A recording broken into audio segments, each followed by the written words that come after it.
जय हिंद। चलिए देखते हैं आज मद निषेध, सिपाही और कक्षपाल और चलन दास्ता।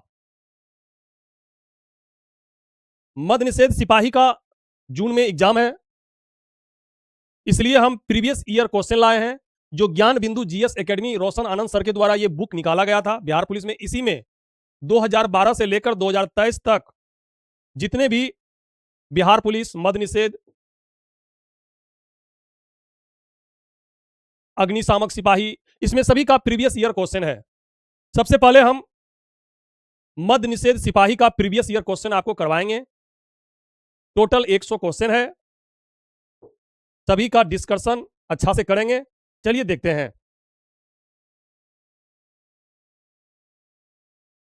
बिहार पुलिस मद निषेध सिपाही नियुक्ति परीक्षा का हल प्रश्न पत्र। परीक्षा तिथि कब हुआ था? तो 16/10/2022 को हुआ था, एक पाली में।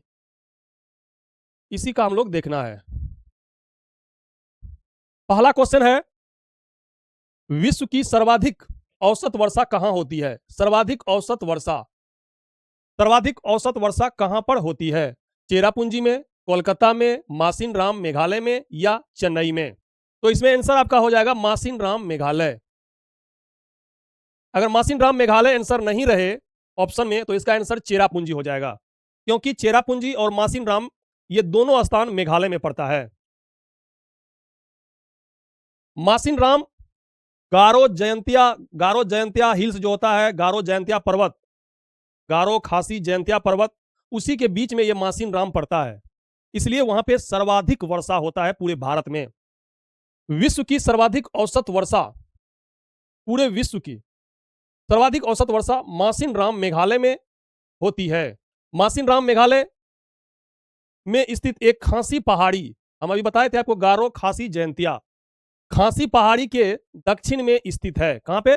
खासी पहाड़ी के दक्षिण में। आपको ऐसे ट्रिक याद रखना है, खांसते खांसते बारिश ज्यादा पड़ा तो क्या हो गया? खांसते खांसते सर्दी लग गया, तबीयत खराब हो गया, खांसी पहाड़ी। आपको इसी तरह याद रखना है। मासिन राम मेघालय पूछेगा किस पर्वत के दक्षिण में है, तो खांसी पर्वत के दक्षिण में है, जहां लगभग औसतन वर्षा 1187 सेमी होती है। भारत में सबसे कम वर्षा अगर पूछे कि भारत में सबसे कम वर्षा कहां होता है, तो लेह लद्दाख में होता है। कहां पे? लेह लद्दाख में होता है। भारत में औसतन वार्षिक वर्षा लगभग 125 सेमी होता है। अगर आपको पूछा जाए कि भारत में औसतन वर्षा कितना सेमी होता है, तो 125 सेमी होता है। कितना? 125 सेमी। चेरापूंजी में विश्व की सर्वाधिक वर्षा होती थी, किंतु हाल ही के दिनों में चेरापूंजी के पूर्व में स्थित मासिन राम में सर्वाधिक वर्षा होती है। मासिन राम से पहले चेरापूंजी में सर्वाधिक वर्षा होता था, लेकिन अब मासिन राम में सबसे ज्यादा वर्षा होता है।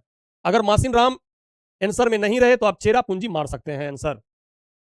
पश्चिम बंगाल में औसतन वर्षा अगर हम लोग देखें, क्योंकि कलकत्ता है ऑप्शन में, पश्चिम बंगाल में औसतन वर्षा देखें तो कितना होता है? 150 से 200 सेमी तक। फिर जाड़े के दिनों में तमिलनाडु में मानसूनी वर्षा उत्तरी पूर्वी मानसून के कारण होता है। तमिलनाडु में अगर हम लोग देखें, तमिलनाडु में लौटती मानसून के कारण अर्थात उत्तरी पूर्वी मानसून के कारण वर्षा होता है। कहां पे? तमिलनाडु में। और भारत में सर्वाधिक वर्षा अगर पूछे कि भारत में सर्वाधिक वर्षा किस मानसून से होती है, तो दक्षिण पश्चिम मानसून से। लगभग 80% वर्षा भारत में दक्षिण पश्चिम मानसून से होती है, दक्षिण पश्चिम मानसून से। उसके बाद अगर देखें हम लोग, लगभग 17% उत्तरी पूर्वी मानसून के कारण भारत में वर्षा होती है। चलिए देखते हैं अब दूसरा प्रश्न। भारतीय संविधान की उद्देशिका, आप उद्देशिका कहिए या प्रस्तावना कहिए, बात बराबर है। उद्देशिका में 42वां संविधान संशोधन 1976 के द्वारा निम्न में से कौन सा शब्द नहीं जोड़ा गया? कौन सा शब्द नहीं जोड़ा गया? समाजवादी जोड़ा गया था, पंथ निरपेक्ष जोड़ा गया था, अखंडता जोड़ा गया था, लेकिन गणराज शब्द नहीं जोड़ा गया था। चलिए इसका देखते हैं। भारतीय संविधान की उद्देशिका में 42वां संविधान संशोधन 1976 के द्वारा गणराज शब्द गणराज्य शब्द नहीं जोड़ा गया था। गणराज्य शब्द नहीं जोड़ा गया था। 42वें संविधान संशोधन अधिनियम 1976 के द्वारा प्रस्तावना में समाजवादी, पंथ निरपेक्ष और अखंडता, समाजवादी, पंथ निरपेक्ष और अखंडता शब्द जोड़ा गया था। अखंडता शब्द जोड़ा गया था। भारतीय संविधान की प्रस्तावना का अगर पूछा जाए कि भारतीय संविधान की प्रस्तावना या उद्देशिका को जवाहरलाल नेहरू द्वारा 13 दिसंबर 1946 ईस्वी को संविधान सभा के सामने प्रस्तुत किया। संविधान सभा के सामने कब? 13 दिसंबर 1946 को। लेकिन इसकी स्वीकृति 22 जनवरी 1947 को मिला था। 22 जनवरी 1947 को, 22 जनवरी 1947 को इसकी स्वीकृति दिया गया था। प्रस्तावना को हम बोले थे कि प्रस्तावना को हम लोग उद्देशिका भी कहते हैं। प्रस्तावना अगर पूछा जाए कि भारत में प्रस्तावना किस देश के संविधान से लिया गया था, तो अमेरिका के संविधान से। प्रस्तावना कहां से हम लोग लिए हैं? अमेरिका के संविधान से प्रस्तावना लिया गया है। जबकि प्रस्तावना की भाषा हम लोग ऑस्ट्रेलिया के संविधान से लिए हैं। भाषा कहां से लिए हैं? ऑस्ट्रेलिया के संविधान से लिए गए हैं। भारतीय संविधान की प्रस्तावना में 3 प्रकार के न्याय का उल्लेख है। कौन कौन सा? सामाजिक, आर्थिक और राजनीतिक न्याय। इसको सीक्वेंस में ही याद रखना है आपको। सामाजिक, आर्थिक और राजनीतिक न्याय तथा 5 प्रकार की स्वतंत्रता का उल्लेख किया गया है। 5 प्रकार का विचार, अभिव्यक्ति, विश्वास और धर्म व उपासना की स्वतंत्रता की बात कहा गया है। जबकि 2 प्रकार का समानता का उल्लेख किया गया, प्रतिष्ठा और अवसर की समानता। ये 2 प्रकार की समानता का उल्लेख किया गया है प्रस्तावना में। अगर प्रस्तावना को पूछा जाए कि प्रस्तावना किस देश के संविधान से लिया गया है, तो अमेरिका के संविधान से लिया गया है। प्रस्तावना की भाषा किस देश के संविधान से लिया गया है, तो ऑस्ट्रेलिया के संविधान से लिया गया है। प्रस्तावना में 3 प्रकार का न्याय का उल्लेख किया गया है, सामाजिक न्याय, आर्थिक न्याय और राजनीतिक न्याय। जबकि 5 प्रकार का स्वतंत्रता का उल्लेख है। 5 प्रकार का स्वतंत्रता का उल्लेख है। विचार, अभिव्यक्ति, विश्वास,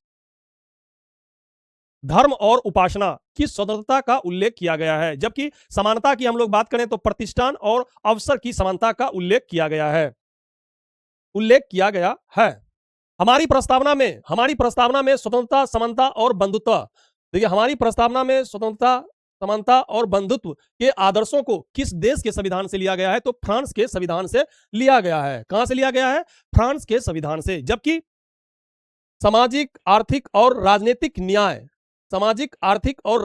न्याय अभी हम आपको बताए थे 3 प्रकार का न्याय का उल्लेख है। यह न्याय जो है किस देश के संविधान से लिया गया है, तो रूस के संविधान से लिया गया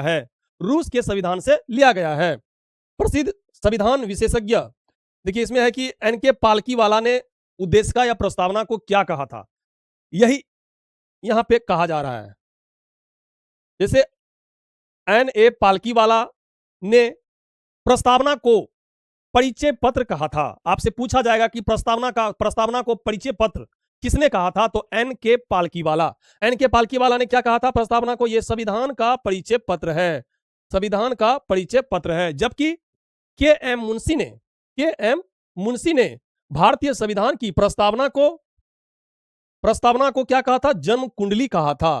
प्रस्तावना को क्या कहा था? जन्म कुंडली। प्रस्तावना बैरूबारी संघवाद, एक केस है बैरूबारी संघवाद 1960 में प्रस्तावना को संविधान का अंग नहीं माना, इसलिए इसमें आप संशोधन नहीं कर सकते हैं। जब यह संविधान का अंग ही नहीं है तो इसमें आप संशोधन कैसे कीजिएगा?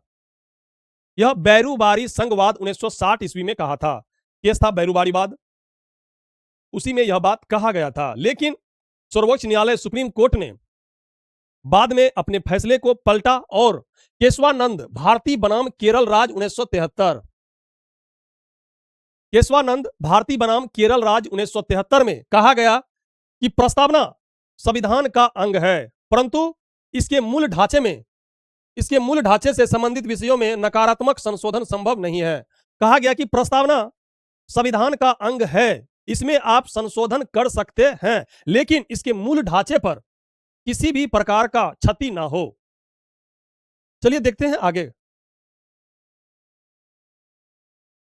निम्नलिखित में से कौन सा एक जीवाणु जनित रोग नहीं है जीवाणु जनित रोग नहीं है। इसमें एक ट्रिक है, डिप्सिटी का कुटनी है।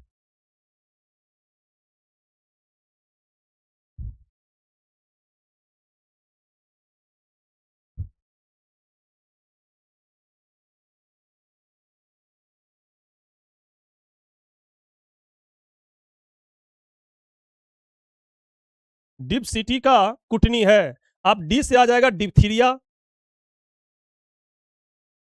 डी से डिप्थीरिया, पो से आ जाएगा प्लेग,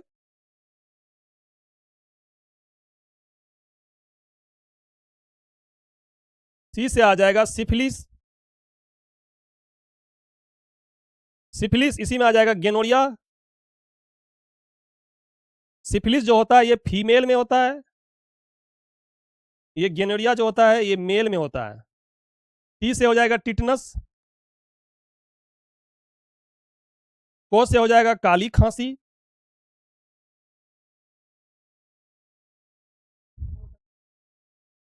कू से हो जाएगा कुष्ठ, टो से हो जाएगा टाइफाइड और टीबी, नी से हो जाएगा निमोनिया, हो से हो जाएगा हैजा। ये सभी बीमारी जीवाणु द्वारा होता है। डिप्सिटी का कुटनी है, डिप्सिटी का कुटनी है। डी से हो जाएगा डिप्थीरिया, पो से हो जाएगा प्लेग, सी से हो जाएगा सिफिलिस। यह सिफिलिस जो रोग होता है ये महिलाओं में होता है, फीमेल में होता है, जननांग अंग में। ये गेनोरिया रोग मेल यानी पुरुष में होता है, पुरुष में होता है यह जननांग अंग में। और टी से हो जाता है टिटेनस, का से हो जाता है काली खांसी, कू से हो जाएगा कुष्ठ, टो से हो जाएगा टाइफाइड और टीबी रोग, और नी से हो जाएगा निमोनिया, और है से हो जाएगा हैजा। तो चलिए हम लोग यहां देखते हैं, निम्नलिखित में से एक जीवाणु जनित रोग नहीं है। तो क्षय रोग, क्षय रोग को ही हम लोग कहते हैं टीबी रोग। इन्फ्लुएंजा, इन्फ्लुएंजा इसमें नहीं है, हैजा है। एंथ्रेक्स, गिल्टी रोग, तो गिल्टी रोग, एंथ्रेक्स गिल्टी रोग, ये भी जीवाणु द्वारा होता है। तो इसमें आंसर हो जाएगा कौन? इन्फ्लुएंजा, क्योंकि इन्फ्लुएंजा जो होता है ये विषाणु से होता है, विषाणु से। चलिए यहां देखते हैं, इन्फ्लुएंजा जीवाणु जनित रोग नहीं है, क्योंकि इन्फ्लुएंजा या फ्लू, बर्ड फ्लू, इन्फ्लुएंजा या फ्लू मिक्सो वायरस किससे होता है? Myxo virus. पूछा जाए कि इन्फ्लुएंजा या बर्ड फ्लू, नहीं सिर्फ flu, bird flu H5N1 virus से होता है। इन्फ्लुएंजा और फ्लू मिक्सो वायरस के कारण होता है, जो विश्व के लगभग सभी देशों में पाया जाता है। यह एक संक्रमण रोग है, अर्थात संपर्क में आने पर फैलता है, जो संक्रमित व्यक्तियों के थूक, कफ आदि द्वारा वायु के माध्यम से फैलता है। मान के चलिए जिस आदमी को इन्फ्लुएंजा रोग है, उसके आप बगल में बैठ जाइएगा, अगर वो खांसी कर रहा है तो उसके मुख से जो थूक निकलता है, कफ निकलता है, जो बोल रहा है, खांस रहा है, उससे क्या होता है? दूसरे आदमी भी प्रभावित हो जाएगा, क्योंकि एक संक्रमण बीमारी है। इन्फ्लुएंजा के नियंत्रण का कोई प्रभावी तरीका नहीं है, फिर भी एंटीवायरस दवाई इस रोग के उपचार में उपयोगी की जा सकती है। अब देखते हैं हैजा, हैजा रोग, विब्रियो कोलेरी, विब्रियो कोलेरी, हैजा रोग विब्रियो कोलेरी जीवाणु के द्वारा होता है। जबकि तपेदित यानी टीबी, तपेदित या क्षय रोग या टीबी रोग माइक्रोबैक्टीरियम ट्यूबरकुलोसिस नामक जीवाणु से होता है। आपसे पूछा जाएगा टीबी रोग या तपेदित रोग या क्षय रोग किस जीवाणु के कारण होता है, तो माइक्रोबैक्टीरियम ट्यूबरकुलोसिस के कारण होता है। जबकि हैजा रोग विब्रियो कोलेरी जीवाणु के द्वारा होता है। एंथ्रेक्स रोग बेसिलस, बेसिलस एंथ्रेक्स जीवाणु, बेसिल्स एंथ्रेक्स जीवाणु के कारण प्रायः पालतू पशु या गाय या भैंस या बकरी को होता है, फिर पालतू पशु के संपर्क में आने से मनुष्यों को भी हो जाता है। जीवाणु द्वारा होने वाला अन्य रोग जैसे डिप्थीरिया, हम आपको तुरंत बताए, प्लेग, टेटनस, काली खांसी या कोड जैसे लेप्रोसी यानी कुष्ठ रोग को ही इंग्लिश में लेप्रोसी कहा जाता है। एंथ्रेक्स रोग, यह रोग एंथ्रेक्स रोग बेसिल्स एंथ्रेक्स नाम के जीवाणु से होता है, और यह जानवरों में होता है। जानवरों से मनुष्य संपर्क में आता है, उसी से यह मनुष्य में भी फैल जाता है, एंथ्रेक्स रोग। तो अभी आप देख लिए कि हैजा रोग जीवाणु से होता है, तपेदित या क्षय रोग या टीबी रोग जीवाणु से होता है, एंथ्रेक्स रोग जीवाणु से होता है, जबकि इन्फ्लुएंजा रोग विषाणु के कारण होता है। विषाणु के कारण होता है।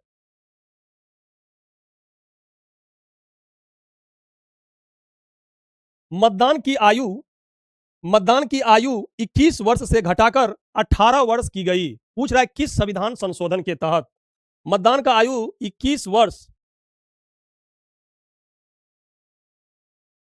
21 वर्ष से घटाकर 18 वर्ष किया, तो किस संविधान संशोधन के तहत किया? तो इसका आंसर हो जाएगा 61वां संविधान संशोधन।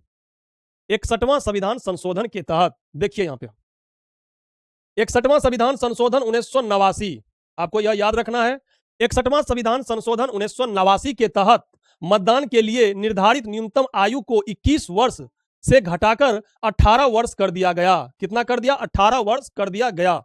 भारतीय संविधान के अनुच्छेद 326 के तहत 18 वर्ष या उससे अधिक आयु के व्यक्ति को मतदान करने का अधिकार प्राप्त है। अर्थात जिस व्यक्ति का उम्र 18 वर्ष या उससे ऊपर है वह मतदान कर सकता है, यानी वोट डाल सकता है। फिर देखते हैं 62वां संविधान संशोधन अधिनियम 1989। ये किससे संबंधित है? 62वां संविधान संशोधन के द्वारा लोकसभा एवं विधानसभा में अनुसूचित जाति यानी एससी, अनुसूचित जनजाति यानी एसटी के प्रतिनिधित्व में 10 वर्ष यानी 2000 तक वृद्धि किया गया। अर्थात 62वां संविधान संशोधन 1989 के तहत लोकसभा और विधानसभा में एससी और एसटी के लिए 10 वर्ष के लिए आरक्षण को बढ़ा दिया गया, वर्ष 2000 ईस्वी तक। फिर 63वां संविधान संशोधन अधिनियम 1989, इसको भी देख लेते हैं। इसमें क्या कहा गया है? के तहत पंजाब में आपातकाल की व्यवस्था अन्य क्षेत्रों के समान की गई। फिर देखते हैं, मस्ट है यहां 64वां संविधान संशोधन। राजीव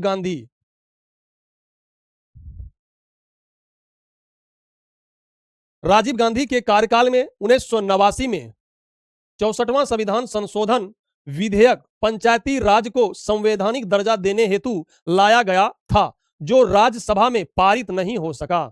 अर्थात प्रधानमंत्री राजीव गांधी ने 64वां संविधान संशोधन 1989 लाया। क्यों लाया? क्योंकि पंचायती राज को संवैधानिक दर्जा देने के लिए। लेकिन लोकसभा में तो पारित हो गया, लेकिन राज्यसभा में यह पारित नहीं हो सका, यह पारित नहीं हो सका। आपसे सवाल यह पूछ सकता है कि पंचायती राज को संवैधानिक दर्जा देने के लिए पहला संविधान संशोधन किस प्रधानमंत्री के कार्यकाल में आया था? तो राजीव गांधी के कार्यकाल में। क्यों संविधान संशोधन? 64वां संविधान संशोधन। यह सवाल बीपीएससी में पूछा गया है। फिर देखते हैं, स्वच्छ भारत अभियान के तहत खुले में शौच मुक्त, स्वच्छ भारत मिशन के तहत खुले में शौच मुक्त यानी ओडीएफ घोषित होने वाला प्रथम राज्य कौन है? तो सिक्किम है। यानी हगने मुतने वाला पहला राज्य कौन सा है जो खुले में हगने मुतने के लिए नहीं जाता है? तो सिक्किम। ओडीएफ का मतलब यही होता है, खुले में शौच करने के लिए नहीं जाता है। तो पहला राज्य सिक्किम बना जो खुले में शौच नहीं करता है। चलिए देखते हैं, स्वच्छ भारत मिशन के तहत खुले में शौच मुक्त यानी ओडीएफ घोषित होने वाला प्रथम राज्य सिक्किम था। सिक्किम को खुले में शौच मुक्त 27 मई 2016, कब? 27 मई 2016 को घोषित किया गया। पूछेगा दूसरा राज्य कौन है? तो हिमाचल प्रदेश। हिमाचल प्रदेश देश का दूसरा राज्य है जिसे खुले में शौच मुक्त यानी ओडीएफ घोषित किया गया।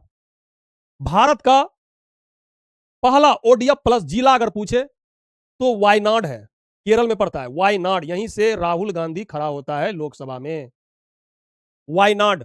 पूछे कि भारत का पहला ओडीएफ प्लस जिला कौन सा है? तो वायनाड केरल में, वायनाड केरल में। अब देखते हैं स्वच्छ भारत मिशन, यह कब लॉन्च किया गया था? 2 अक्टूबर 2014 को स्वच्छ भारत मिशन देश भर में व्यापक तौर पर राष्ट्रीय आंदोलन के रूप में शुरू किया गया था। केंद्र सरकार द्वारा 2 अक्टूबर 2019 तक सभी राज्यों को ओडीएफ घोषित करने का लक्ष्य रखा गया था, जिसके तहत 2 अक्टूबर 2019 को भारत के सभी राज्यों एवं केंद्र शासित प्रदेशों के सभी गांवों को ओडीएफ मुक्त ओडीएफ घोषित किया गया। अर्थात स्वच्छ भारत मिशन की शुरुआत कब हुई थी? 2 अक्टूबर 2014 को। क्यों? क्योंकि उसी दिन महात्मा गांधी का जन्मदिन है, 2 अक्टूबर। केंद्र सरकार ने 2 अक्टूबर 2014 को स्वच्छ भारत मिशन लॉन्च किया और 2 अक्टूबर 2019 तक भारत के सभी राज्य और केंद्र शासित प्रदेश खुले में शौच मुक्त का लक्ष्य रखा गया। और 2 अक्टूबर 2019 को भारत सरकार ने यह घोषणा कर दिया कि सभी केंद्र शासित प्रदेश और राज्य ओडीएफ मुक्त हो गया। आइए ना बिहार में देखिए, ओडीएफ मुक्त है, लेकिन सरकार घोषित कर दिया है। फिर देखते हैं बिहार। अगर बिहार से सवाल आए तो बिहार का प्रथम जिला जो ओडीएफ मुक्त है, सबसे पहले सीतामढ़ी। कौन सा है? बिहार में अगर पूछ ले, बिहार में पहला जिला जो ओडीएफ मुक्त हुआ तो हो गया सीतामढ़ी। और पहला अगर प्रखंड पूछे तो संझोली। पहला प्रखंड पूछे तो संझोली। संझोली कहां पड़ता है? रोहतास में। अगर पहला जिला पूछे तो सीतामढ़ी और प्रखंड पूछे तो संझोली।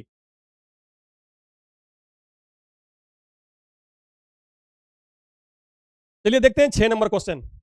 सुप्रसिद्ध फिल्म गांधी का निर्देशन किसने किया था? यानी गांधी फिल्म का निर्देशक कौन है? तो रिचर्ड एलन बरो। क्या था? रिचर्ड एलन बरो। सुप्रसिद्ध फिल्म गांधी का निर्देशक कौन है? रिचर्ड एलन बरो। फिल्म गांधी मोहनदास करमचंद गांधी के वास्तविक जीवन पर 1982 ईस्वी में बनी थी।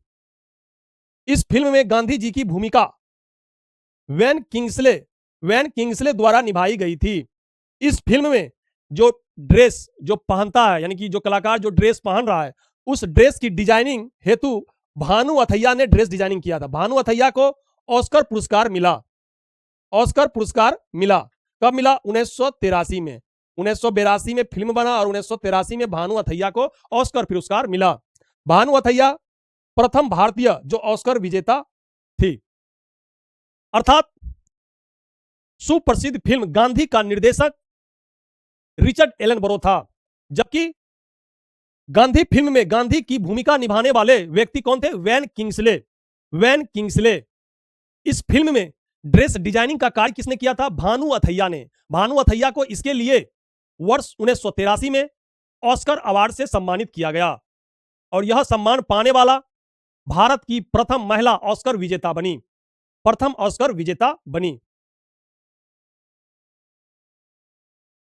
फिर देखते हैं 7 नंबर। निम्न में से अर्धचालक कौन सा है इसमें? तो अर्धचालक कौन हो जाएगा? सिलिकॉन। अर्धचालक, ना चालक ना अचालक, अर्धचालक यानी बीच में रहना चाहिए, ना इसमें स्पीड से लाइन जाना चाहिए ना लाइन रुक जाना चाहिए, ये लाइन इसमें धीरे धीरे जाए, इसे हम अर्धचालक कहते हैं। चलिए देखते हैं। निम्न में से सिलिकॉन एक अर्धचालक है। कुछ पदार्थ ऐसे होते हैं जिनकी चालकता चालक एवं अचालक पदार्थों के बीच की होती है, इन्हें हम अर्धचालक कहते हैं। यही बात जो हम अभी आपको बोले थे, चालक और अर्धचालक के बीच में जो आता है उसी को हम लोग कहते हैं अर्धचालक। चालक और अचालक के बीच में, जैसे सिलिकॉन आता है इसमें अर्धचालक में, जर्मेनियम आता है, सेलेनियम आता है, ये 3 ही याद रखिएगा, हो जाएगा। ताप बढ़ने पर, अगर ताप को बढ़ाया जाए तो ताप बढ़ने पर अर्धचालक की प्रतिरोधकता घटती है तथा चालकता बढ़ती है। अर्थात अर्धचालक यानी सिलिकॉन जितना गर्म होगा उसका प्रतिरोध उतना ही कम होगा और चालकता स्पीड से जाएगा। अर्धचालक में विद्युत धारा का प्रभाव मुक्त इलेक्ट्रॉन और छिद्र के कारण होता है। मरकरी जो देखते हैं हम लोग, पारा मरकरी को छोड़कर सभी धातु जो होता है ठोस अवस्था में पाया जाता है, लेकिन मरकरी एक ऐसा धातु है जो कमरे के तापमान पर लिक्विड अवस्था में पाया जाता है। फिर देखते हैं, या आप देखिए, परंतु गैलियम और सीजियम का गलनांक क्या होता है? बहुत कम होता है। इसलिए अगर आप हथेली पे गैलियम और सीजियम को अगर आप हथेली पे रखते हैं तो यह भी पिघलने लगता है। इसलिए सवाल इसमें बनता है कि कौन सा ऐसा धातु है जिसे हथेली पे रखने पर पिघलना शुरू हो जाता है?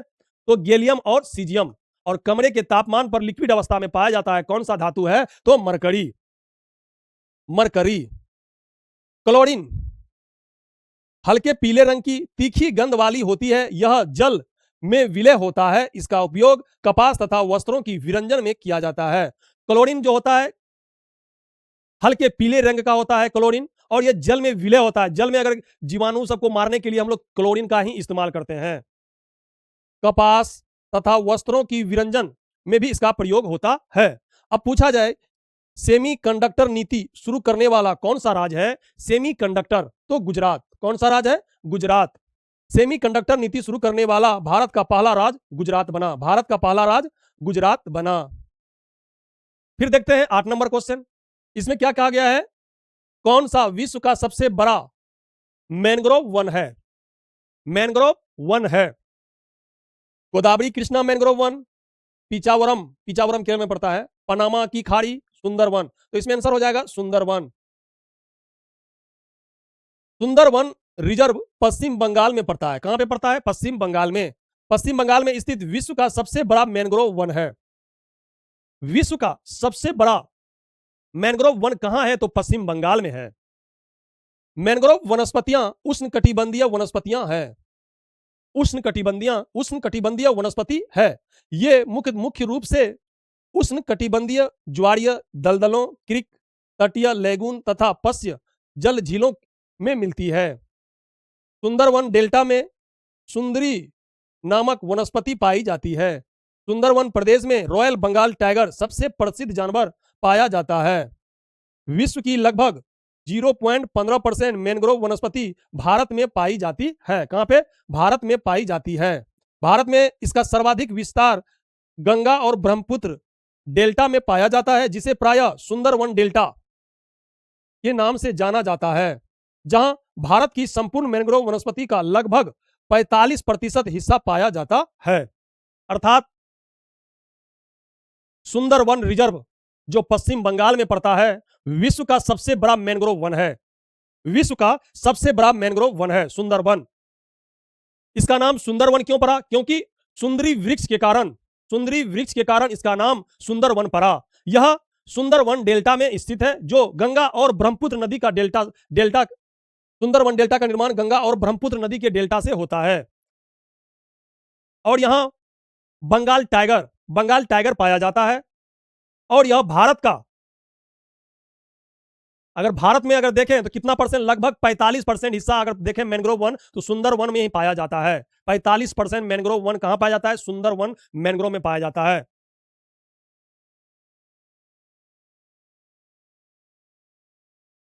वे लोग जो मक्के को मुख्य अनाज में लेते हैं, तो उन्हें किस प्रकार का रोग हो जाता है?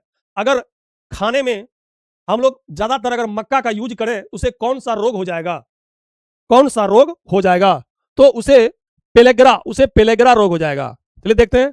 मक्के को मुख्य अनाज में लेते हैं तो उसे पेलेग्रा रोग हो जाता है। पेलेग्रा रोग विटामिन B3 के कारण होता है। विटामिन B3 की कमी के कारण होता है। दस्त, डायरिया, डर्मेटाइटिस होना पेलेग्रा रोग का लक्षण है। अगर आपको दस्त हो रहा है, डायरिया हो रहा है, डर्मेटाइटिस हो रहा है, तो समझ लीजिए आपको पेलेग्रा रोग होने का संकेत है। अब देखते हैं विटामिन शब्द का प्रयोग सर्वप्रथम किसने किया था? सी फंक के द्वारा 1911 ईस्वी में किया था। मानव शरीर में इस कार्बनिक पदार्थ की आवश्यकता कम मात्रा में होती है।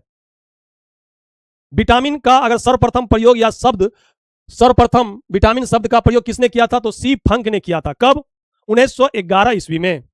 अब देखते हैं विटामिन ए का रासायनिक नाम क्या होता है? रेटिनॉल।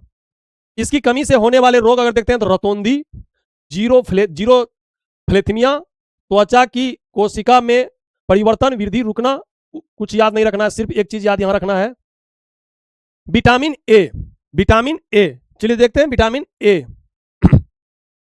इसका रासायनिक नाम रेटिनॉल, यही याद रखना है। इसकी कमी से कौन सा बीमारी होता है? रतौंधी, जीरोफ्लेथेल्मिया। यह दो बीमारी याद रखना है, रतौंधी और जीरोफ्लेथेल्मिया। फिर अगर पूछे सबसे अच्छा स्रोत क्या होता है, तो गाजर या हरी सब्जियां विटामिन ए का सबसे अच्छा स्रोत होता है। फिर देखते हैं विटामिन B1। इसका रासायनिक नाम क्या होता है? थायमीन। विटामिन B1 का रासायनिक नाम थाइमीन।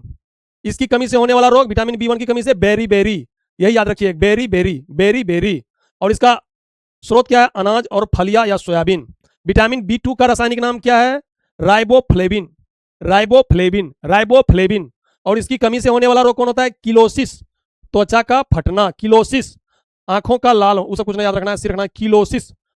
किसकी कमी से होता है? तो विटामिन B2 की कमी से होता है। फिर देखते हैं विटामिन B3, इसका रासायनिक नाम क्या है?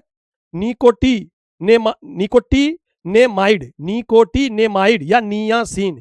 इसका दो नाम है। विटामिन B3 का रासायनिक नाम क्या है? नियासिन या निकोटिनेमाइड। इसकी कमी से होने वाला रोग कौन होता है? पेलेग्रा, त्वचा का फटना या 4D रोग होता है, 4D सिंड्रोम, त्वचा रोग यानी फोड़ा फुंसी होता है। विटामिन B5 का रासायनिक नाम क्या है? पेंटाथेनिक अम्ल।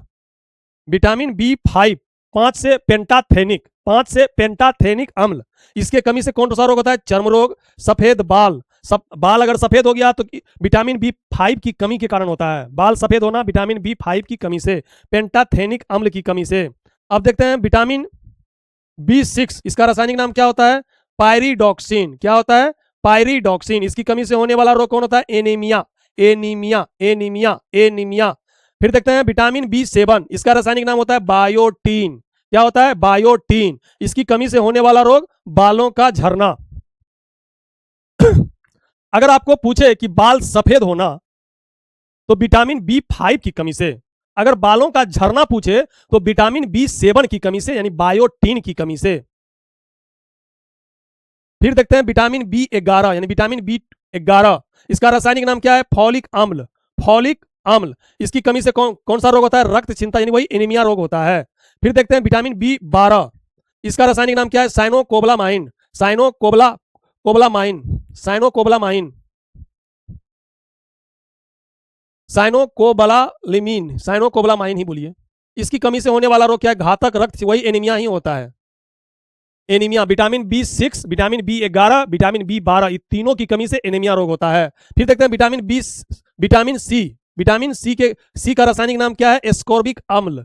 क्या है? एस्कॉर्बिक अम्ल। और इसकी कमी से कौन सा रोग होता है? स्कर्बी रोग, मसूड़े फूलना। फिर देखते हैं विटामिन BD, इसका रासायनिक नाम कैल्सीफेरॉल, कैल्सीफेरॉल। इसकी कमी से कौन सा रोग होता है? सूखा रोग, जिसे हम लोग कहते हैं रिकेटस। ये बच्चों में होता है। और होता है ऑस्टोमेलेसिया, ये बड़ों में होता है।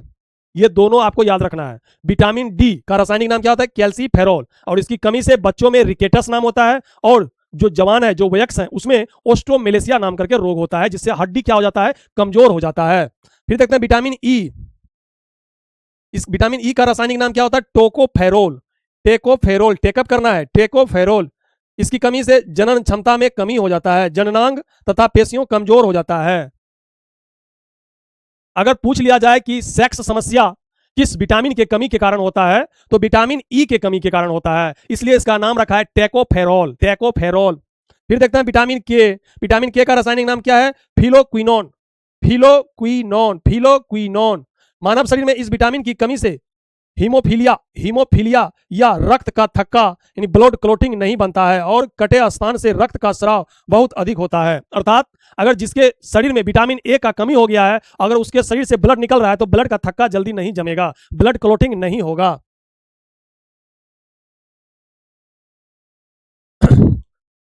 अभी हम आपको बताए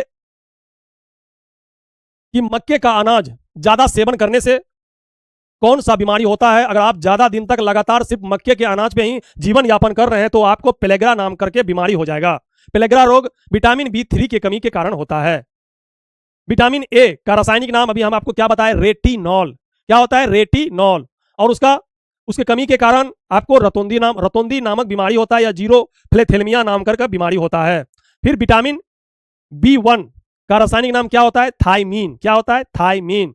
विटामिन B1 की कमी से बेरी बेरी नाम करके रोग होता है। विटामिन B2 का रासायनिक नाम क्या होता है? Riboflavin, riboflavin. और विटामिन B3 का रासायनिक नाम क्या होता है? नियासिन, नियासिन या निकोटिनामाइन, नियासिन, नियासिन। इसके कमी से पेलेग्रा नाम का रोग होता है। फिर विटामिन B5 पेंटोथेनिक, पेंटोथेनिक इसका रासायनिक नाम होता है। और विटामिन B5 की कमी से ही बाल सफेद होता है, बाल सफेद होता है।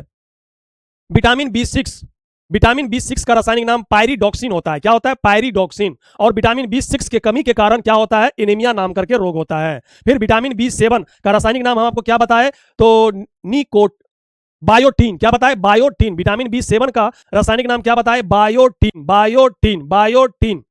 और इसके कमी के कारण बाल क्या हो जाता है? झड़ने लगता है। विटामिन बी 5 तो ठीक है, बाल पकता है तो ठीक है, लेकिन झड़ना नहीं चाहिए। लेकिन विटामिन बी 7 की कमी से झड़ने लगता है। फिर देखते हैं विटामिन बी 11। विटामिन बी 11 का रासायनिक नाम क्या है? विटामिन बी 11 का रासायनिक नाम है फॉलिक अम्ल। क्या है? फॉलिक अम्ल, फॉलिक अम्ल। फिर देखते हैं विटामिन बी 12 का रासायनिक नाम क्या है? साइनोकोबालामाइन, साइनोकोबालामाइन। एकमात्र विटामिन यह है विटामिन बी 12 जिसमें कोबाल्ट पाया जाता है। इसके कमी के कारण भी हम लोग एनीमिया रोग होता है। विटामिन बी 11 की कमी के कारण भी एनीमिया रोग होता है। फिर देखिए विटामिन बी सी का रासायनिक नाम होता है एस्कॉर्बिक अम्ल, एस्कॉर्बिक अम्ल, एस्कॉर्बिक अम्ल। इसकी कमी से कारण स्कर्वी रोग होता है और मसूड़े फूलता है, मसूड़े से खून आता है विटामिन बी सी की कमी के कारण। फिर हम लोग देखें विटामिन बी डी का रासायनिक नाम क्या है? Vitamin B calciferol, calciferol, calciferol. इससे बच्चों में क्या होता है? रिकेटस नाम करके रोग होता है और बड़ों में क्या होता है? ऑस्टियोमेलेसिया। इससे हड्डी कमजोर होता है। फिर हम बताएं विटामिन ई का रासायनिक नाम टेकोफेरॉल, टेकोफेरॉल। जनन क्षमता में कमी हो जाता है। फिर बताएं हम विटामिन के इसका रासायनिक नाम फिलोक्विनोन, फिलोक्विनोन, फिलोक्विनोन। इसके कमी के कारण ब्लड का थक्का यानी ब्लड क्लोटिंग नहीं होता है। चलिए फिर देखते हैं 10 नंबर। निम्नलिखित में से किस ग्रह का कोई चंद्रमा नहीं होता है? अर्थात किस ग्रह का कोई उपग्रह नहीं होता है? तो इसमें हो जाएगा आंसर आपका शुक्र ग्रह। अगर बुध रहेगा आंसर तो ये भी हो जाएगा। बुध और शुक्र दो ऐसे ग्रह है जिसका कोई भी उपग्रह नहीं है। शुक्र ग्रह का कोई चंद्रमा यानी कोई उपग्रह नहीं है। यह सूर्य से निकटतम तो नहीं है। सबसे पहले बुध है, उसके बाद है शुक्र।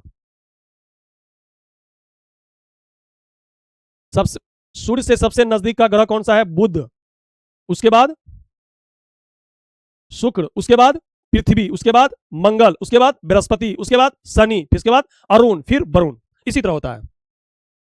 यह पृथ्वी से निकटवर्ती दूसरा ग्रह है तथा सूर्य की परिक्रमा 255 दिनों में पूरी करता है।